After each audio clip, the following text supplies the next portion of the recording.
Баршаңызға қайырлы күн. Бүгін апельсин кексін дайындаймын. Дәмі мен иісі керемет, әрі өте оңай жасалынады. Бір жасағаннан мінсіз болып шығады. Видеоны соңына дейін көріңіз. 2 жұмыртқаны ыдысқа жарып аламыз. Оның үстіне шым-шым тұз, қант салып араластырамыз. Венчикпен немесе шанышқымен араластырамыз. Мұнда миксердің қажеті жоқ. Ең бастысы қант пен жұмыртқа біркелкі араласса болғаны. Одан кейін ертілген сары май құямыз. Сары май ыстық болса, кішкене суытып, жылы күйінде құюға болады. Тағы 1-2 рет араластырып аламыз. Оның үстіне қамыр қопсытқыш салып, електің ішінде араластырып аламыз. Одан кейін сұйық массаға ұнды 2 бөліп қосамыз.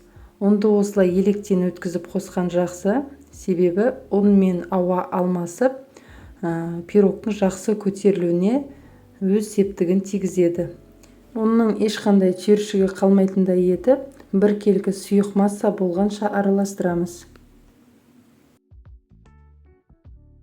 Келесі кезекте бізге 1 апельсин қажет болады. Осылай өкіштен цедрасын алып аламыз. Сұйық массаға қосамыз. Сол апельсиннің шырынын сығып құямыз. Мен осылай ситадан өткіздім, дәндері түсіп кетпеу үшін. Сұйық массаға шырынды құямыз. Мен кішкене түбінен алып қалдым, бетіне сироп жасау үшін. Енді барлығын біркелкі болғанша араластырамыз. Осылай силиконды күрекшемен де араластырып алдым. Енді формаға сұйық май құйып, жағып аламыз. Менде мұнда силиконды форма. Мен бұл форманы бірнеше жылдан бері қолданып келемін. Кез келген формаға пісіруге болады. Қызып тұрған пеште 180 градуста 30-40 минут пісіреміз. Піскенін міндетті түрде осылай ағаш таяқшамен тексереміз. Менде 40 минут уақыт пісті. Толық суығаннан кейін формадан аламыз. Бетіне осылай сироп дайындап алдым.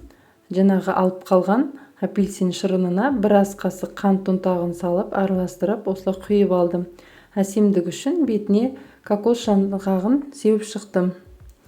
Бетін әрлеу, сәндеу ол өзіңіздің қалауыңыз бойынша, немесе әрлемей ақ осылай ұсынсаңыз да болады.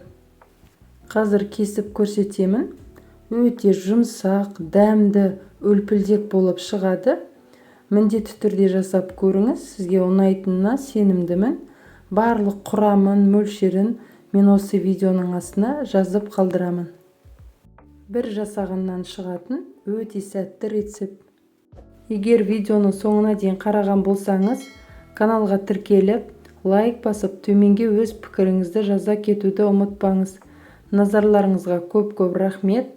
Астарыңыз дәмді болсын.